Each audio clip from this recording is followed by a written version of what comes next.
Mahilig ka bang mag-cheat?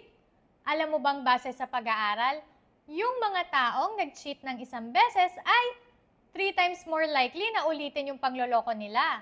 Oh, hindi yun joke!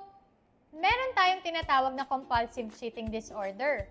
Hindi pa man ito officially recognized ng DSM, pinaniniwalaan na yung mga taong meron ito ay may iba pa ding psychological issues kagaya na lang ng addiction, mga trauma, o kaya naman mga personality disorder kagaya na lang ng narcissism.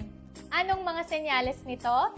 Una, andyan yung paulit-ulit na pangloloko kahit na ilang beses nang nangakong magbabago siya. Sunod, andyan yung masyadong malihim. Yung tinatago yung cellphone o kaya naman yung mga social media accounts. Yung mga serial cheaters din, sila yung lagi nangangailangan ng constant validation mula sa mga partners nila. Madalas din, puro short-term relationships lang sila at mga nag-o-overlap, nako, nagigilty din naman sila. Pero, hindi nila mabago-bago yung behavior nila. Andyan din yung mga hindi umaamin at pinapasa pa sa'yo yung mga panloloko nila.